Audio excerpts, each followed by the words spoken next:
નારી શક્તિ અધિનિયમ બિલના સંદર્ભે મધ્ય ઝોનની પત્રકાર પરિષદ વડોદરા મહાનગર ખાતે રાખવામાં આવી હતી। નારી શક્તિ અધિનિયમ બિલ પર હાલ રાજનીતિ થઈ રહી છે। પક્ષ હોય કે વિપક્ષ હોય, બંને પત્રકાર પરિષદ યોજી રહ્યા છે। ત્યારે મધ્ય ઝોનની પત્રકાર પરિષદ વડોદરા મહાનગર ખાતે રાખવામાં આવી છે। આ પત્રકાર પરિષદને સંબોધન કરવા માટે મહિલા અને બાળ કલ્યાણ વિભાગના મંત્રી મનીષાબેન વકીલ તેમજ વડોદરા મહાનગર ભારતીય જનતા પાર્ટીના અધ્યક્ષ ડોક્ટર જયપ્રકાશ સોની, વડોદરા જિલ્લાના પ્રભારી ડોક્ટર ઋત્વિજભાઈ પટેલ વિશેષ ઉપસ્થિત રહ્યા હતા। વાત છે એવી રીતે જ્યારે લોકલ સેલ્ફ ગવર્મેન્ટની વાત આવે છે તો 50% અનામત અમે આપ્યું છે। ભારતીય જનતા પાર્ટી અને ગુજરાત સરકાર આનંદીબેન જ્યારે મુખ્યમંત્રી છે હતા એમની આગેવાનીમાં 50% રિઝર્વેશન માટેની વાત કરી। તેવી રીતે જ આપણા આજુબાજુના રાજ્યોમાં પણ એ જ જ્યારે ભારતીય જનતા પાર્ટીની સરકાર છે ત્યાં છે જ, અને ક્યાંક ને ક્યાંક આપણે એમને મેઇન સ્ટ્રીમમાં લાવી પણ રહ્યા છે। અને અત્યારે તો આમ કહેવાય કે જેને પણ ટિકિટ આપી છે સક્ષમ છે, અને સક્ષમ છે એટલે જ ટિકિટ મળી છે। અને બીજા પણ કાર્યકર્તાઓ ભારતીય જનતા પાર્ટીના હોય કે કોઈ બીજી બી પાર્ટીના હોય, બધા પોતપોતાની રીતે વિચારીને આ ટિકિટ ફાળવણી કરતા હોય છે, અને ખૂબ સારી રીતે અમારી આ બહેનો આ મેઇન સ્ટ્રીમમાં આવીને કામ પણ કરતી હોય છે। અમે તો લડવા માંગતા જ હતા અને લડી પણ રહ્યા છીએ, અને ઐતિહાસિક પરિણામ તરફ વડોદરા જિલ્લો આગળ પણ વધી રહ્યો છે। પરંતુ અમારા નેતૃત્વ અને અમારા ઉમેદવારોની સ્વચ્છ છબીને જોઈને અગર કોઈ સામે લડવા માટે તૈયાર ન થાય તો એમાં તો અમે કંઈ કરી ન શકીએ।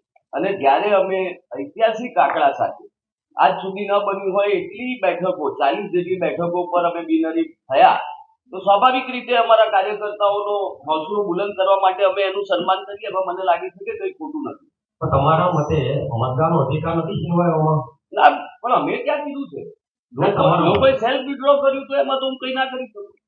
તમારા મતે પણ એમાં વોટ નાખવાનો અધિકાર તો હોવો? ના, બિલકુલ એવું નથી ને। જિલ્લા પંચાયતની ચૂંટણીઓ છે, ક્યાંક તાલુકા પંચાયત બિનહરીફ થઈ છે, ક્યાંક જિલ્લા પંચાયત છે, એટલે મતદારો પાસે એનો અધિકાર તો રહ્યો છે। મતદાર પાસે 4 વોટ નાખવાનો અધિકાર હોય? બિલકુલ સાહેબ, પણ જ્યારે કોંગ્રેસ કે અન્ય પાર્ટી અથવા તો અપક્ષ જાતે જ વિડ્રો કરે તો એ તો અમારા કંટ્રોલની વાત નથી। ભારતીય જનતા પાર્ટીનો કાર્યકર્તા મજબૂતીથી મેદાનમાં ઉભો છે, એ અમારો પક્ષ છે અને અમે કરી રહ્યા। કોંગ્રેસ તો આક્ષેપ કરે છે બળજબરીથી ધમકીઓ આપીને કરાય, ઉમેદવાર નથી મળતા, હાર જોઈ ગયેલી કોંગ્રેસ કોઈને કોઈ કારણ શોધતી આવી છે। પહેલા ઈવીએમ શોધતી હતી।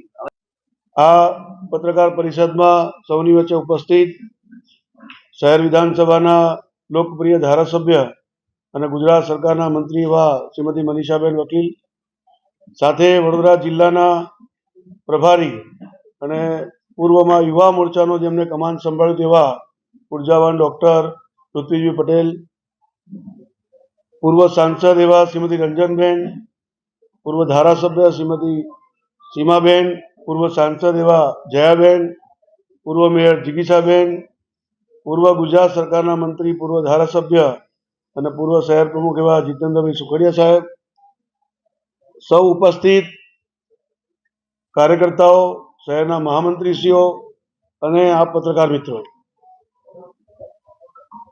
2 દિવસ પહેલા જે રીતે લોકસભાનું પાર્લામેન્ટ સેશન સ્પેશિયલ સેશન બોલાવવામાં આવ્યું હતું, અને ખાસ કરીને ભારતની જે અડધી આબાદી છે એવી નારી શક્તિને સશક્તિકરણ કરવા માટે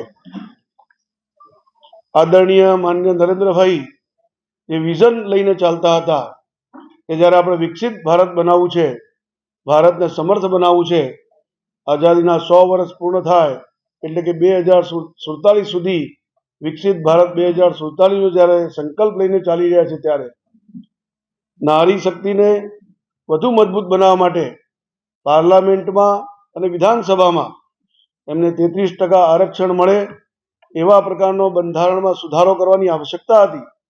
એનું બિલ લઈને એમને સ્પેશિયલ સેશનનું આયોજન કર્યું હતું, અને આપ સૌને જણાવીને દુઃખ થાય કે જ્યારે પાર્લામેન્ટમાં આટલી બધી સારી ચર્ચા થયા બાદ વિરોધ પક્ષે આ બિલને પારિત તો થવા ના દીધું। ત્યાં સુધી તો બરોબર છે કે વિરોધ પક્ષ છે એટલે વિરોધ કરે, પરંતુ જ્યારે લોકસભા પૂરા થયા પછી મકર દ્વાર ઉપર ઉભા રહીને કોંગ્રેસીઓ એનો ઉજવણી કરે, આવી મહિલા વિરોધી માનસિકતા ધરાવનાર કોંગ્રેસીઓને આજની જનતા, ગુજરાતની, ભારતની મહિલાઓ જરૂરથી જવાબ આપશે। આજે નકારાત્મકતાની રાજનીતિના જે પ્રકારના એ લોકો સ્ટેટમેન્ટ આપે છે, હમણાં પૂર્વમાં જ ખડગેજીએ જે રીતે ગુજરાતની જનતાને અભણ અને મૂર્ખ કહી હતી, એવા અનેક પ્રકારના આ નકારાત્મક રાજનીતિના નિવેદનો હોય કે નકારાત્મક રાજનીતિથી વિરોધ કરવાનો હોય, એમને એવું કરી બતાવ્યું છે કે મહિલા વિરોધી માનસિકતા આ કોંગ્રેસ ધરાવી રહી છે. કેટલાય વર્ષોથી આ પ્રશ્ન હતો અને મોદી સાહેબના આજે વિઝનથી 33% આરક્ષણ માટેની એક સુવિધા અને મહિલાઓના સશક્તિકરણની વાત જ્યારે કરવામાં આવી દેશ સમક્ષ, તો એનો પણ વિરોધ કરવો એ એમની માનસિકતા બતાવે છે.